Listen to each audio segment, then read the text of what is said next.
Deadline हो जाएगा पूरा। सो आप सर समराइज करें कि पहले जो हमारी मानसिकता थी ऑफिस की वो क्या थी, फिर ऐसा क्या बीच में हमने मीटिंग कॉल करके किया जिससे कि मानसिकता पॉजिटिविटी में आ गई, वो थोड़ा सा एक्सप्लेन करें इस रोल प्ले के थ्रू। इसमें जो सबसे इम्पोर्टेंट बात थी, बॉस के सामने जो बीच की कड़ी है वो नीचे से लेकर वो ऊपर तक वहां पहुंच नहीं पा रही थी। सर ने जैसे बताया कि जो एम्प्लॉयज हैं वो काम में थोड़ा सा सुस्त है, तो उनके साथ एक मीटिंग की जा सकती है। ये कम्युनिकेशन गैप था मेरे और एम्प्लॉयज के बीच में। सर ने उस कम्युनिकेशन गैप को पूरा करने के लिए एक ब्रीफ बनाया।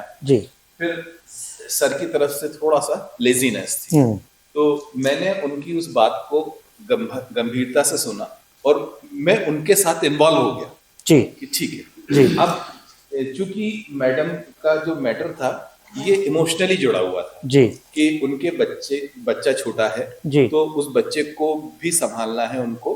तो मैंने उनको एक लिबर्टी दी कि आप अपने घर से ऑनलाइन मीटिंग में शामिल रहें, जो हम टास्क दे रहे हैं उसको आप घर से करके हमको पूरा करके भेजें।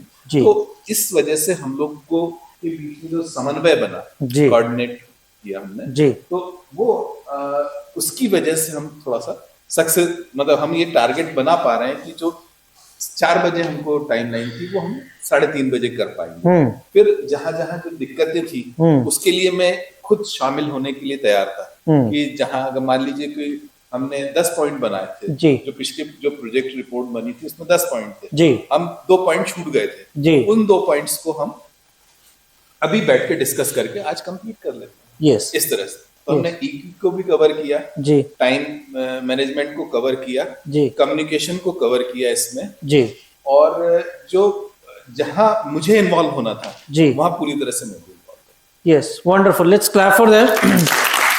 सो इस रोल प्ले में हम ये भी सीखते हैं कि first connect then correct, right? क्योंकि जहां पर कनेक्शन टूटा दुर्घटना घटेगी, नजर हटी दुर्घटना घटी, राइट? और ये हमें सब बचपन से पता है। ऐसी 2 चीजें जो आपको लगता है कि आप फ्यूचर में करेंगे ताकि वो वार्निंग लेटर जो आया है हमारे को मंत्रालय से वो ना आए, रिपीटिशन ना हो, रीअकरेंस ना हो, उसके लिए 2 चीजें आप अपनी टीम को क्या बताना चाहेंगे? देखिए, जो वार्निंग लेटर हमको आया है ये मुझे लगता है ये बस लास्ट वार्निंग लेटर होगा हमारे संगठन के लिए।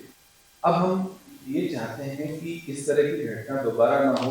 मैं एक छोटा सा हम एक 20 प्रश्न का एक वो बना क्वेश्चन है और हमारे जितने भी जो 100 एम्प्लॉय हैं उन्हें डिस्ट्रीब्यूट करा कि इस तरह की जो वार्निंग है वो नेक्स्ट टाइम ना, उसके लिए क्या करना चाहिए।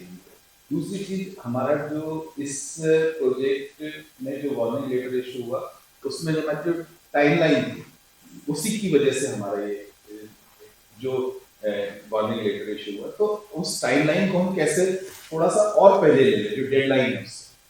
तो मैं चाहता हूं कि जो एक क्वेश्चनर आपकी तरफ से तैयार हो जो हर लेवल पे जाए और इस तरह की जो वार्निंग इशू है वो अगली बार ना हो, तो उसके लिए थोड़ा सा हम सब मिलकर एक प्रयास करेंगे। कुछ क्वेश्चंस इसमें जिस तरह से होंगे उसमें कि आप सुबह से लेकर शाम तक जो भी काम कर रहे हैं उससे एक ब्रीफ, जैसे डेली रिपोर्टिंग और वीकली रिपोर्टिंग और मंथली रिपोर्टिंग, ये हमारे पास होना चाहिए कि सुबह से लेकर शाम तक हमने क्या क्या काम किया। तो एक हमारे पास हर महीने के आखिरी में एक डेटा होगा कि एक एम्प्लॉय ने क्या काम किया।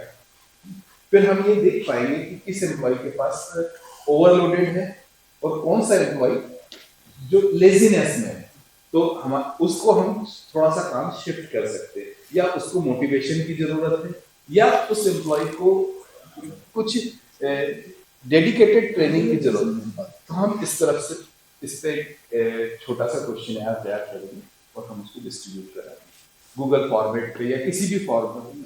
ठीक है, thank you so much sir, let's clap for them. आप प्लीज जाइए। थैंक यू सो मच आपकी पार्टिसिपेशन के लिए। तो ऐसी चीज नहीं है कि हम ये नई चीजें सीख रहे हैं